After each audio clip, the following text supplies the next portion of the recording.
ఒక 4, 5 రోజుల నుంచి కూడా ఒకరికి ఇరాన్, ఇజ్రాయెల్ యుద్ధం, ఇరాన్ మీద అమెరికా యుద్ధం, ఒకరి మీద ఒకరు బాంబుల వర్షం.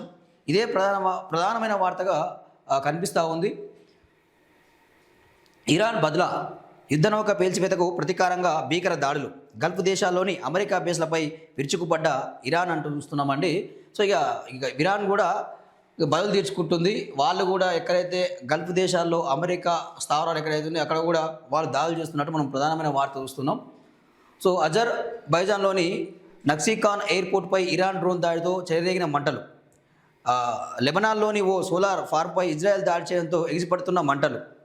ఇక్కడ బహ్రీన్లోని ఇరాన్ క్షిపణి దాడి, మొత్తం కూడా బాంబుల వర్షం, ఎక్కడికక్కడ మిసైళ్లతోని బాంబర్లతోని మొత్తం కూడా దాడులు చేస్తూ ఉన్నారు. మొత్తం కూడా అక్కడ ఉన్న ప్రజలు చాలా మటుకు అమాయకులు వాళ్ళు చనిపోవడం జరుగుతూ ఉంది.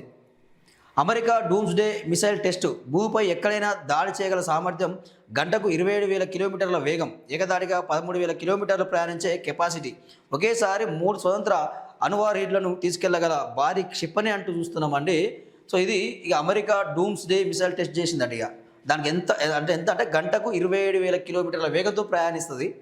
సో భూమిపై ఎక్కడైనా అంటే వాళ్ళు ఒక టార్గెట్ ఫిక్స్ చేసి పెడితే ఈ భూమి మీద ఎక్కడైనా ఏ ప్లేస్లో అయినా ఆ టార్గెట్కి వెళ్ళి అది అక్కడ బాంబు వెళ్తుందట. అంత సామర్థ్యం ఉన్నదట అది. సో ఇలా చూడు, ఇలా అంటే అమెరికా ఏం చేస్తుందంటే ఇక వాళ్ళ బలం ఏందో, వాళ్ళ కథ ఏదో చూపిస్తూ ఉంది ఇక ప్రపంచ దేశాలకి. ఇక సో పక్క కిమ్ కూడా ఆయన మాట్లాడుతూ ఉన్నాడు. సో మీరు ఒక్కసారి ఇరాన్ నన్ను కోరితే నేను 2 బాంబులు 2 నిమిషాలు యుద్ధం ఆపేస్తా, అసలు ట్రంప్నే లేపేస్తా అని చెప్పి కిమ్ మాట్లాడుతూ ఉన్నాడు. యుఎస్ బ్రిటన్కి చెందిన 3 ఆయిల్ ట్యాంకర్లపై దాడులు. 9 యుఎస్ బేస్లపై డ్రోన్లు, మిసైళ్లతో అటాక్. తమ ఎయిర్పోర్ట్పై డ్రోన్ దాడి జరిగిందన్న అజర్ బైజాన్. ఇజ్రాయెల్ ఇరాన్ యుద్ధంలో మరో 12 దేశాలకు సెగ.